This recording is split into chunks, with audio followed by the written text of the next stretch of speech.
Hey guys, this is John, and today I'm reviewing another game from the US Chess League. This is in the Week 3 matchup between the Minnesota Blizzard and the Lubbock Tornadoes. So we were coming into this matchup 1-1, having lost the previous match to Seattle, and we really wanted to get on track with a victory this week, of course. And I was manning board 2 against FIDE Master Stephen Breckenridge. I have white, and the game opened with knight f3. So I decided to mix up my first move a little bit. If you recall, last week I played 1d4 against Orlov, but I saw this player had a very solid repertoire, and I was looking to make it a more interesting struggle right from the get-go. And I sometimes use knight f3 as a transpositional move. So he responded with knight f6. I played c4. He played e6, and I played knight c3. So I was expecting to move bishop to b4 in this position. My opponent is a Nimzo-Indian player, and I was anticipating that they might develop a bishop out there. But instead, he decided to play a solid reply, and he played d5, offering to go into a queen's gambit declined, which I did. I took him up on that offer. I played d4, and by transposition, we've reached a well-known opening, one of the most venerable openings in chess. My opponent plays bishop e7, and here, white typically plays either bishop f4 or bishop g5. I chose bishop f4. Lines with bishop g5, while completely playable for white, do tend to lead to some early simplifications, specifically with black playing the move knight e4. So after, for instance, castles, e3, h6, bishop h4, knight e4, this move invites simplifications, and it is difficult for white to prove an advantage here. So I wanted to keep the game more interesting, and bishop f4 also has plenty of theory and intriguing ideas associated with it. So my opponent responded with castling. And here white can play a number of moves. e3 is, of course, the most common move, just guarding the pawn on c4 with the bishop. But it's also possible for white to play some offbeat stuff here and try to delay or forego the e3 move for quite a while. So for that reason, I played the move rook c1. And those of you who follow my bullet and blitz games online will know that I often play this move in this position. Specifically in bullet, I've reached this position a lot. So if someone says you can't play bullet openings in your tournament games, just refer them to this video. Okay, but in all seriousness, it's a decent move. The rook will prove useful on the c-file in a lot of scenarios. And it gives the game a unique flavor, too. I think the paths that have been trodden with e3 are well worn. If you're interested in looking at some of the variations that are possible, you can check out the PGN in the comments that I'll be posting. So after rook c1, my opponent played c6. This is a solid, albeit somewhat passive move. He reinforces the center. It is more active for black to try c5 and look to trade pawns in the middle. And after c5, white usually plays d takes c5, bishop takes c5, e3. And this line has accumulated quite a bit of theory as well. I feel like I've been saying that a lot about this variation, but if you're going to play the queen's gambit declined, you're guaranteed to be on well-established territory. So he played c6, I played e3, finally defending the pawn on c4. It is critical to do this because if black gets another move, they might take, and should white look to attack the pawn at that point, the move b7, b5 could be irritating, defending the pawn. So e3, knight bd7, simply developing. And here, once again, white has a choice. I decided to play the move a3, and as I wrote here, a constructive waiting move. So a3 is useful later in potentially preparing b4. Moreover, if there's an exchange on c4, so let's say d takes c4, bishop takes c4, it might be nice to have the bishop come back to a2. So that's sort of the philosophy behind this move. In a similar vein, it's also possible to play h3, looking to drop the bishop back to h2 in the event of knight h5. And this knight h5 attack on the bishop becomes relevant coming up here very soon. In addition to those moves, a3 and h3, white could also simply play bishop d3, which is completely common, simply developing and defending the pawn on c4. But again, I wanted to give this game a unique flavor, and I wanted to wait and kind of see what my opponent did in reply to this. So after a3, he played knight h5. This is a good move, I think. It hunts down my dark square bishop. And here, I was thinking a little bit about my options. And one thing I could do, since the bishop is attacked, I could just retreat it to g3. It's a bit lame, and he's holding my bishop hostage. He could take it on g3 immediately, or he could wait and play a different move. Another option is bishop e5, which I looked in the database later, and this move has been played a couple times. If bishop e5, which I did give a lot of thought to in the game, black could play knight takes e5, and then d takes e5. Knight takes e5 is also possible, but d takes e5 is the most unbalanced reply. And here, you might want to pause your video and ask yourself, what is white threatening? Okay, so white is threatening g4. If I get pawn g4 in, this knight will be trapped. So let's say black plays something random, and we get to play this g4 move. So knight has no squares. However, I didn't like this continuation because black can reply to the capture on e5 with the move g6, thereby giving the knight an escape square to g7. And after a subsequent reply from white, let's say bishop e2 or something, I think black will gain good counterplay with f6. So this well-timed f6 move will knock out the pawn in the middle and should enable black to open the center. And black does have the bishop pair now, so they would be happy with any situation where the middle becomes open. So I was thinking about my options, and I recalled some games I had seen in this line and in other variations too, in d-pawn openings, where after bishop d3, white simply allows black to capture on f4 and double up the pawns. But as you'll see in a couple moves, white gets some play that is a little uncharacteristic for most Queen's Gambit positions, but actually put black under the microscope, put him to the test a little bit. So there was a trade on f4. My opponent took on c4 now. I took with the bishop. And as I wrote here, my pawn structure has been somewhat ruined, but in return, I can claim to have gained some space. So if you notice, I have a nice clamp going on the e5 square. Also, I have some influence on the c5 square, which I had before, but definitely e5 is a square that white owns. My d and f pawns participate, and also my knight on f3. And also this bishop for black, this light square bishop. This is a problem piece. In normal Queen's Gambit decline lines, it's difficult to get this bishop into play. But I feel like with this pawn clamp, it's going to be especially difficult because the chance that black ever, like let's say, moves this knight and then gets in e5 to open up the natural diagonal for the bishop are pretty low. So that's what I'm hoping to do with this. I'm unbalancing the position in hopes of keeping this piece bad. If black could solve this piece, then I don't think white has much. At that point, I'd probably be operating solely on the value of the outpost square on e5. So here my opponent played knight b6, attacking the bishop. I withdrew the bishop to d3. And he played knight d5, jumping in. This pawn is now under attack, so we should defend it. Therefore, I played g3. And he took on c3. And as a little quiz here, which way should white recapture? Should I take back with the rook or the pawn?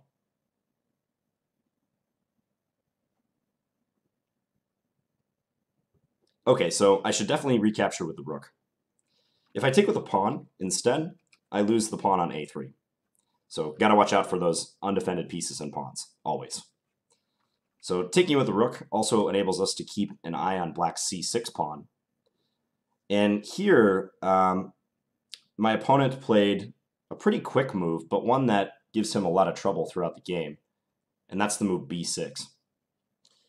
And I should mention right around here, because I forgot to mention at the beginning of the game, we began this match, that is our team, the Minnesota Blizzard, with a time advantage on all boards.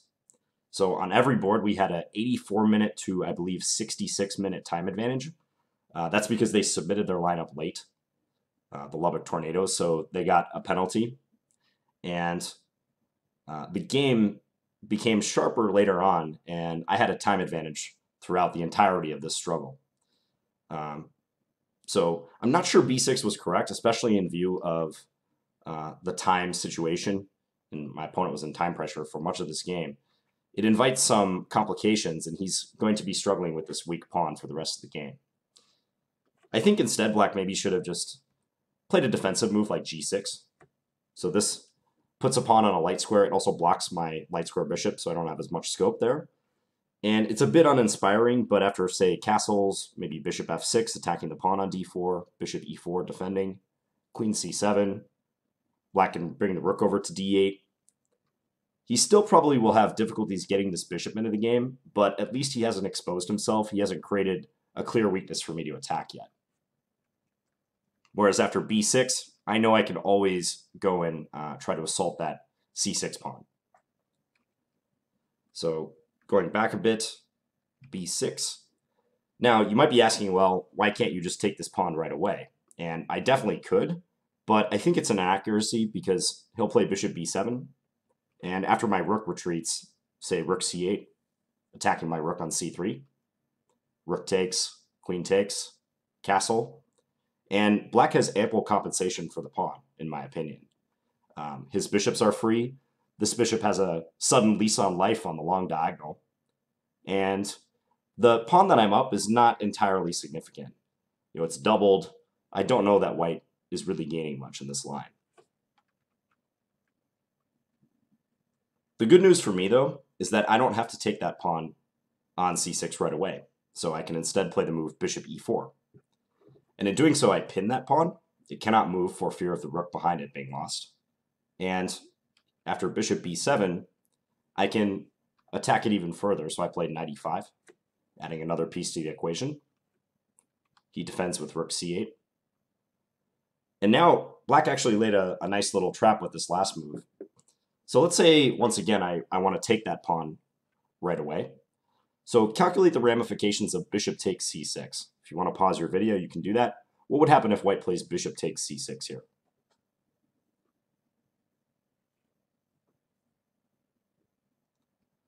Okay, so bishop takes c6 is a trap to avoid because if this happens, he will take. I take with my knight. He takes with the rook. I recapture. And now the nice move, queen d5, hitting both of the rooks. And I cannot simultaneously defend them, so one of these rooks is dropping off, unfortunately for me.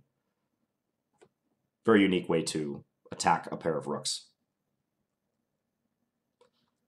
But after rook c8, I can just castle.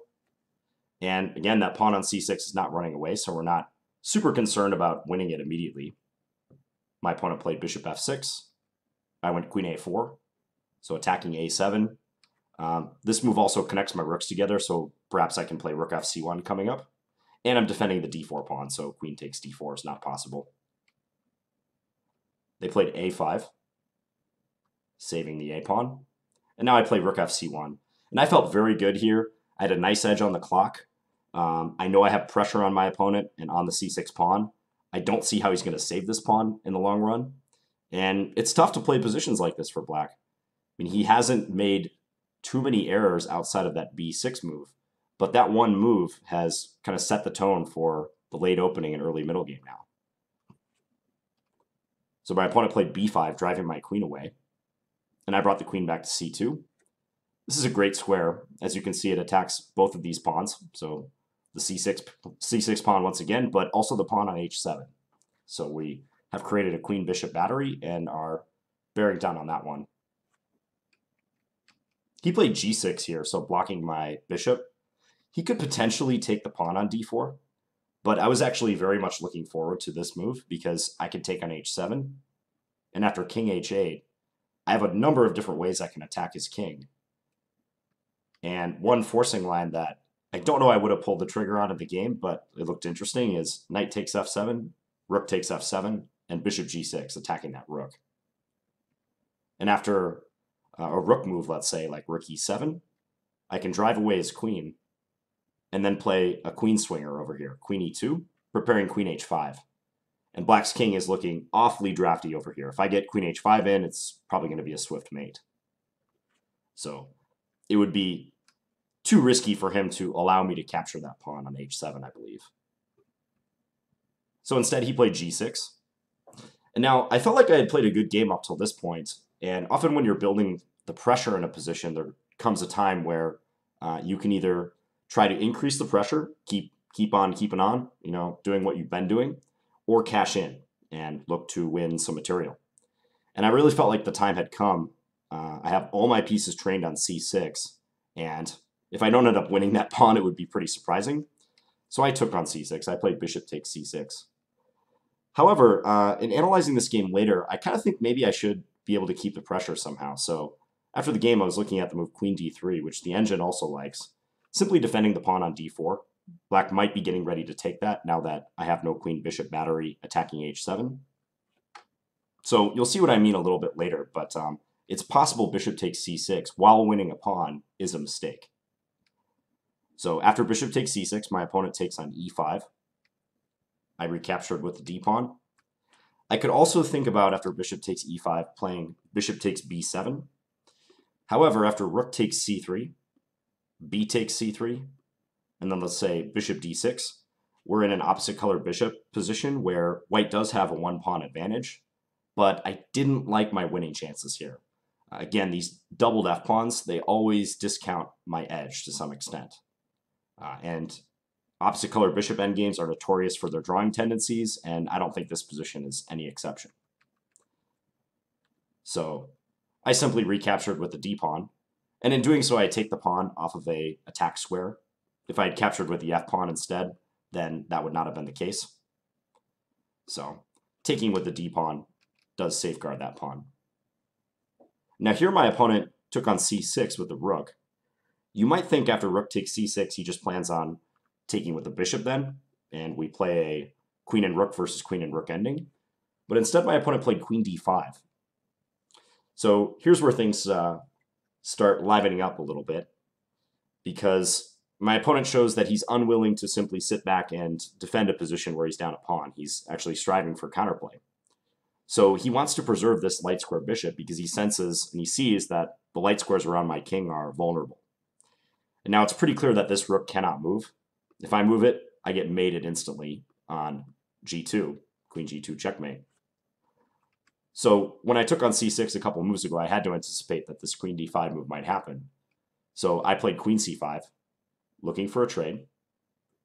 And here, black faced a decision. And as I said earlier, he was in time pressure almost right out of the opening in this one, because 66 minutes is not a lot in a longer game like this, especially when your opponent's starting with almost 20 minutes more than you. And he played the move queen f3 at this point. So avoiding further trades and still maintaining the queen-bishop battery on the long diagonal. I do think he would have had his best drawing chances after bishop takes c6, queen takes c6, and then something like queen d2. So a good move to attack my b2 pawn and also keep an eye on my rook so I can't just play queen takes b5. And we're in a heavy piece endgame, so queen and rook versus queen and rook. The queen side is equal. He still needs to activate this rook from f8, but I think it's coming to d8 or possibly b8 in short order.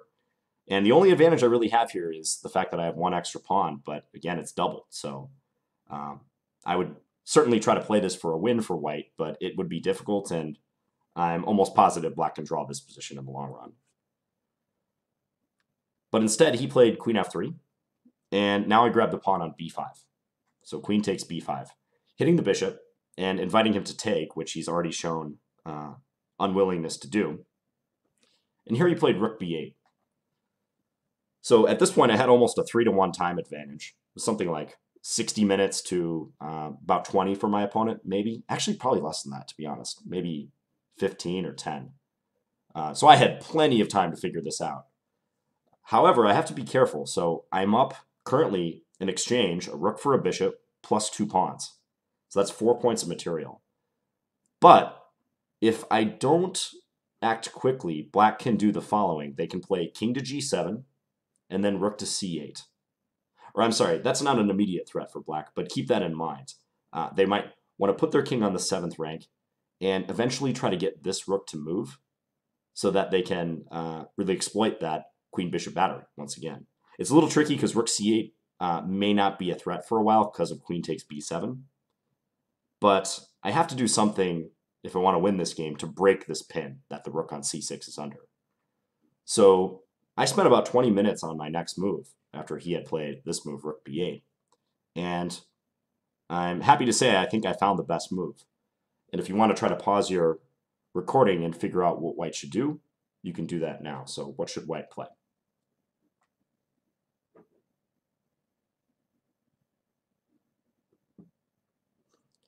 I played queen b6. This is kind of a creeping move. You're not exactly utilizing the queen to its full potential by moving one square. But the point of this move is to threaten queen c7 and attack the rook on b8, trying to break the defense of that bishop. For a while, and I probably calculated this line for 10 to 15 minutes out of those 20 minutes that I thought, but I was really trying to make the move rook 1 to c3 work, attacking black's queen. Because I figured if I can get that queen to move, you know, let's say if I could force it somewhere like, I know he would never play this, but like queen g4 or something, then I can move my rook to c7 and attack that bishop. And then I was looking at the line queen d1 check, and now queen f1. So queen f1, inviting a queen trade. And if the queens get traded, so let's say queen takes f1, king takes f1, now black has to take the rook on c6. There's no longer any use in delaying that. So bishop takes c6, rook takes c6. Black can grab the pawn on b2, but do you see what white has at the end of this line here? What should white play in this position?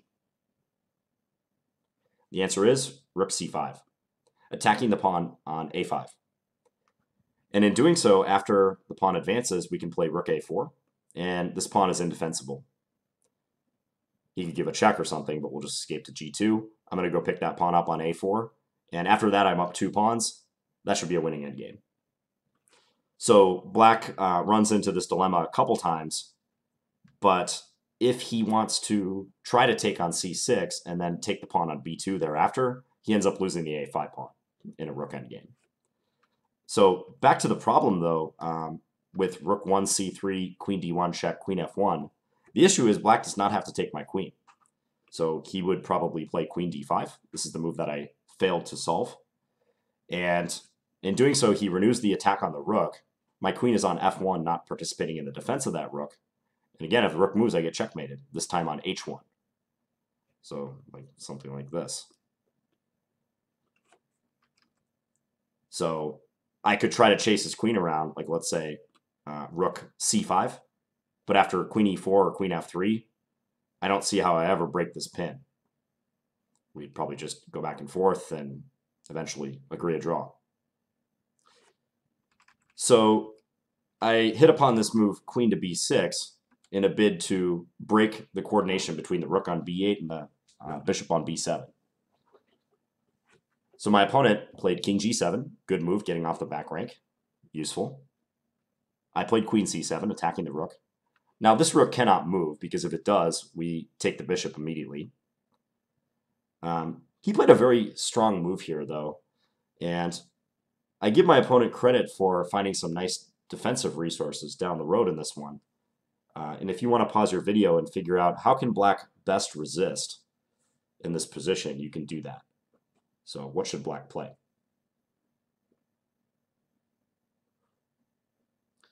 Okay, so my opponent played the move a4. And considering that his time was dwindling by the move, this was an excellent idea. So what he's doing with a4 is anticipating the resulting queen endgame that we're going to have. So he restricts my pawn majority by making this move. He ensures that if pawn b3 in the future, he can always take it. A takes b3. Whereas with the pawn on a5, I kind of hold all the trumps on this wing, and I can play pawn b4. And after a trade, I'll end up with a passed b pawn. So a4 is a nice long-sighted move in anticipation of what's to come. So you might be wondering why he's just hanging his rook on b8. Well, if I play queen takes b8, he can instantly play bishop takes c6, and then the threat of mate on g2 is renewed, and I pretty much have to give this up. So rook takes c6, queen takes c6, and this is similar to what happened in the game. So after a4, I played the move h4. There's a little bit of standoff going on right now. I do not have to take on b8 quite yet. I wanted to give him one more chance to take on c6 if he wanted to.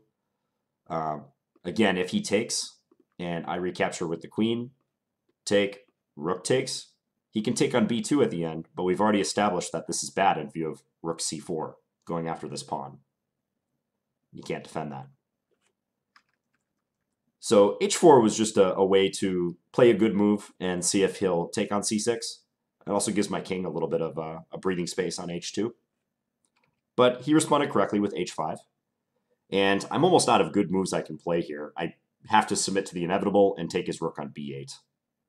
So queen takes b8. He captures on c6. It's too dangerous to allow this queen-bishop battery to operate, so I have to give the exchange back now, unfortunately. So rook takes c6, and queen takes c6. And I wrote up a little synopsis here about this queen ending. So in queen endgames, the threat of a perpetual is always very high. So when you have king and queen and pawns versus king and queen and pawns, both sides have their strongest piece remaining, queen.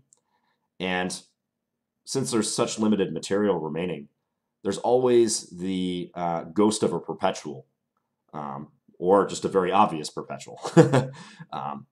And that's especially true if one side's only up one pawn. Sometimes they need to take great risks with their king and like walk it out under heavy fire from the opponent's queen. And queen checks and just chasing your opponent's king around is a great defensive mechanism in these endings. And here, despite being 2 pawns to the good, this is a incredibly difficult endgame for white to win, if not impossible. And in fact, I think this endgame should be a draw. So I do have a majority on both wings, but if we examine the kingside majority first, I've got these doubled F pawns. The pawns are locked. I mean, you can see the breaks that I might want to achieve, like g4 and f5, and they're very difficult to get in without just losing a pawn immediately. I mean, to get in g4, I'd have to play f3, and then to get in f5, I'd have to have a pawn on g4 to do that. And you can see that if I were to make those moves, how open my king would be. He would just swoop in with his queen and start checking me. And we'd probably be shaking hands and agreeing a draw. Or shaking internet hands because this is an online game. So my pawn over here, it's not completely insignificant. It does provide some extra protection for the king, like having the f4 pawn, for instance, defends e5. But that's not really helping much. And the queen side, this is the wing where I really have to play on if I want to win. So if I want to win this game, I basically at some point have to be able to play the move pawn b3, get him to take it, be able to recapture, and then march my a pawn. And have my queen usher up that pawn and hopefully get a new queen and win without allowing a perpetual along the way. And you'll see just how difficult that is to do in the coming play. So I played queen b4. So we're on move 31. The situation in the match right around here, just to kind of lay the scenery for you guys, is we drew on board 1. That was Grandmaster Mauricio Flores for us, drawing against Grandmaster Bereshi Potts from Lubbock. I was on board 2 playing this game, and on board 3 we had either won at this point or were very close to winning. I am Andrew Tang, who's a very strong young player and very strong board 3 in the league too. Was on the verge of winning. But board 4 we were significantly outrated, and it was looking like we were going to lose. So the result of this game was undoubtedly going to be crucial for the match. And being up 2 pawns in a team match, I want to try to push my chances and see if I can win. Even if I think this game's a draw, this is like move 31. I mean, I would have no hesitancy playing this 50 moves and making my opponent claim a draw by the 50 move rule if it gave a chance for the team to win. So again, in order to win this though, I have to somehow prepare that b3 move. There might be another plan or two I could undertake, like maybe running my king out as I try in a second, or maybe pushing the pawns on the king side. But by far, the most viable plan is to try to create a passed a pawn on the queen side. Now, unfortunately, I can't play b3 straight away on the previous move because of the reply queen c1 check. And then after king g2, I could actually be in some trouble in the event of queen b2. I guess I could always try to bail out here, but queen b2 sets up a pin along the b file, so I can't take. If I push the pawn to b4, I lose a3, and suddenly black's a pawn is looking every bit, if not more, as dangerous as my b pawn. So in this case, this would be kind of a disaster. I'd probably have to do something like queen d8, maybe let him take b3, and then try to go for a perpetual check of some kind. So definitely would not want that. So you got to handle with care. And the big rule of the endgame is don't hurry. That was Capablanca's maxim, and it holds true for any endgame played. I mean, oftentimes you have lots of available time to prepare your ideal plan, and you can maneuver around to your heart's content when you have a static advantage like I have here. I mean, there's not really anything black can do to immediately draw the game. He's just going to have to sit tight and wait for me to do something. So I can proceed at a leisurely pace and make sure everything's in order before I attempt to win. So first thing I did is play queen b4, just getting my queen closer to my pawns, closer to my king too. He checked. I went king g2. He checked again. I played king f1. He gave another check on c1, and I try to march my king out. So I was calculating a little bit here, but honestly, like I was playing most of these moves just on instinct, and I knew they couldn't hurt me, even though it does look like my king is going for a little walk here. Right around here, I was playing around in my head with the idea of playing king d4 and maybe trying to walk the king over to the queen side and potentially using it to coordinate on a4. But if I play this move, the pawn on f2 starts to look a little lonely. So I wasn't sure of the ramifications of that, whether he could go after that pawn or not. Maybe something like queen c2, guarding a4 for now and attacking that pawn.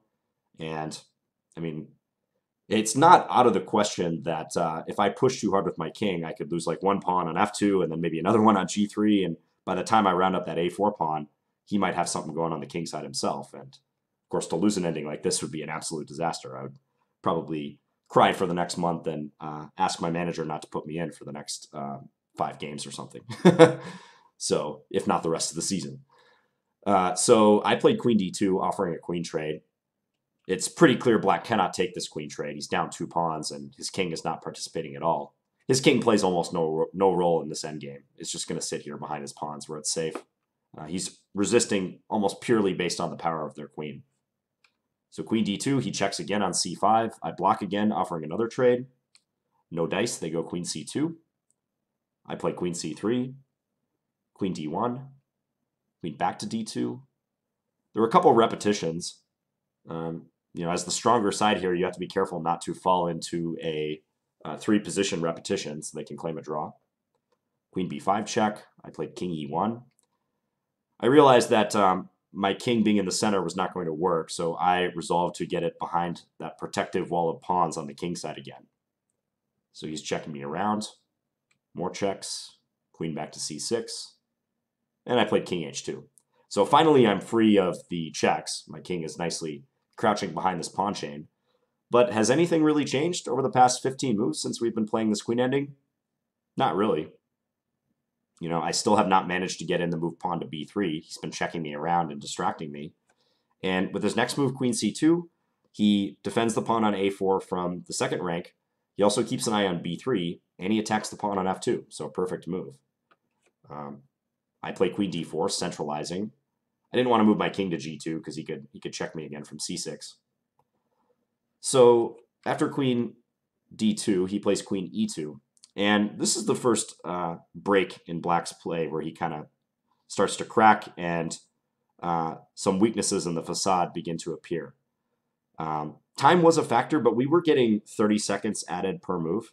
So even though he's been playing this ending under 10 minutes, with the 30-second added and the amount of queen moves and checks he's been giving, time was not a huge concern. But queen e2, to me, looks like an attempt to almost force a draw or try to get his queen so close to my king so as to always have the ability to check. But the issue with this move is that he loses sight of the b3 square. On c2, his queen is essentially perfect. In fact, on any of the squares, b3, c2, or d1, if it's available, he has an almost impregnable position. And it comes down to those 2 factors. Those are the 3 squares where he can not only protect the pawn on a4, but also completely stop me from playing b3 because he attacks it twice with his a pawn and his queen. And with my queen, I can't really control all 3 of those squares unless I had my king like very close to assist. Like let's say I had white king on e3, white queen on d3. I guess I would technically be covering those 3 squares, but even there's problems. Like I would drop the pawn on b2. They could potentially just play queen takes b2. So they should have just left the queen on c2, or maybe played queen b3 right now. If they played this, okay, they're not attacking f2 anymore, but big deal. They have stopped me from moving ahead on the queen side. Or even a king move like king g8 would be fine here. Just waiting. But with queen e2, my opponent loses sight temporarily of the defense of a4, which isn't a big deal because I can't take it. If I take on a4, then queen takes f2 is playable, and they're going to go after my king. Say here, check, and it's just going to be a perpetual check. But after king g1, so the move I played after queen e2, and now the fatal mistake, queen e1, here black really blows it. This is where the game is decided. It was not too late for black to change their mind and play queen c2. So even though queen e2 seems, I give it a question mark, maybe it's not deserving of a full question mark, but even though that move was questionable, queen e1, on the other hand, really throws away the game. They should have simply played queen back to c2 and defended that pawn on a4 and asked me how I intend to make progress, because it would have been tough. So after queen e1, I played king g2, and it doesn't look like much has changed, but unfortunately for black, they have to go to a different square with their queen, and a square that's not on that d1 a4 diagonal. So if they could play queen d1 safely here, they would love to, because that keeps an eye on the b3 square. But unfortunately for them, they have to play queen a5, the only move to defend a4. And if you want to pause your video, ask yourself, how can I take advantage of this turn in developments? What should white play?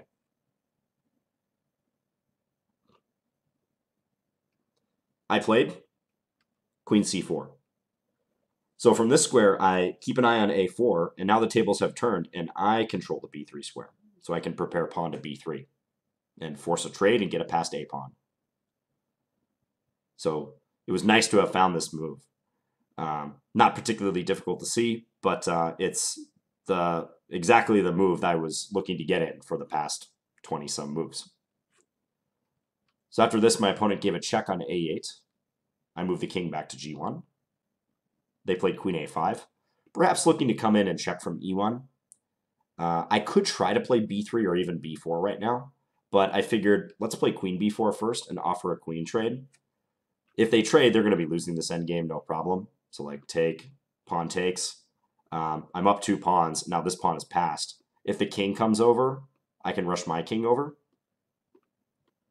So a line like this, for instance. And he's getting nowhere here. He's just losing. I have a passed b pawn. Black has no passed pawns. Easy win for white.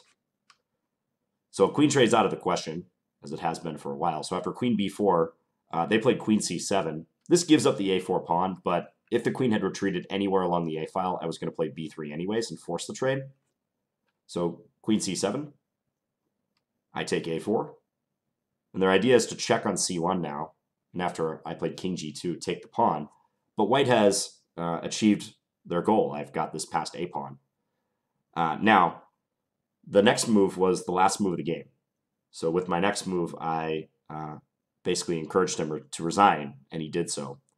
So my final question to you in this game is, what can white play that most efficiently demonstrates that white will win the game, that I know how to get the job done? Okay, so I played queen to a8. And this is a useful device to know.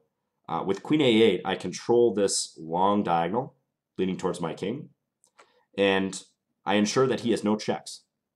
So as I mentioned before, the main defensive resource for the worst side in a queen ending is the threat of perpetual check. By playing queen a8, I guard the sole diagonal where he can check me. And he can't get at my king otherwise because I've got this nice protective pawn barrier. And my plan, quite literally, is just to advance the pawn. So let's say he plays some move like queen a2. What we're going to do is we're going to advance the pawn. I'm just going to make some waiting moves for black because he can't really do much. And as soon as we hit the a6 square, we could push a7, but I think it's even easier to play queen b7. He cannot trade, so he'll have to flee. And then we get a7 in. And at no point did we have to take our queen off of the h1 a8 diagonal in that entire pawn march. And now we'll just queen the pawn next move, and we'll be winning completely. I had actually played this idea in a game, I believe from the Canadian Open, about 7 years ago. So a similar type of thing where the winning motif was controlling the diagonal leading to my own king, and thereby stopping my opponent from creating perpetual check threats. The only thing black could do here to try to mix it up would be to like make some wild pawn thrust on the king side, but that's not really going to work. I could take this way, and even losing the e5 pawn is insignificant. I could play a4, and so long as the queen stays on that diagonal and the a pawn's rolling, black is helpless. So that's how the game ended. My opponent resigned after queen a8, and he saw the writing on the wall. So kind of summarizing this game, it was an intriguing one. I actually threw this in the Lichess analysis module afterwards, and it said, not to toot my own horn, but it said I played basically a perfect game. It gave 0 inaccuracies, 0 mistakes, 0 blunders. And I'll post the link to that just in case you're curious. But I almost didn't win. I mean, as you can see, that endgame was probably a draw, despite white being up 2 pawns. So if had black defended correctly. And to me, that indicates how hard chess is.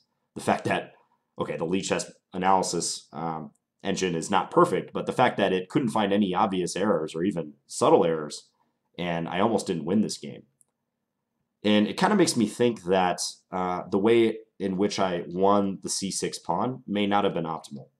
I mentioned the position, if I can go to that one again, right here where I took on c6 and kind of cashed in on my pressure on that pawn, but maybe it's possible I shouldn't take it, despite it looking like the natural course of events. Possibly even earlier. I know one move that the computer really liked was queen c2 right here. I played knight e5. This is move 16, but it liked queen c2, attacking the pawn on h7 and the pawn on c6, so kind of the move I did later on. It's entirely possible that, in theory, I should have played this a little bit different earlier on. Also, I think he passed up some much better chances to try to draw the game. Specifically right here, when he played queen f3, this led down the road that allowed us to reach that endgame with 2 extra pawns, where he still might be able to draw, but I think it would have been easier to play this line with bishop takes c6, queen takes c6, queen d2, and seek salvation in a heavy piece endgame, where he's just down 1 pawn and has pretty good activity. So, hope you guys enjoyed my analysis of this game. We did end up winning the match, 2.5 to 1.5. So that was nice. And we're sitting on 2-1 in the league. So 2 wins, 1 loss. Taking on the Rio Grande Ospreys next week. And I'll be in the lineup, so expect another game analysis from that. All right, so let me know if you guys have any questions, and I'll be back soon with another video. Thanks for watching, guys. Bye.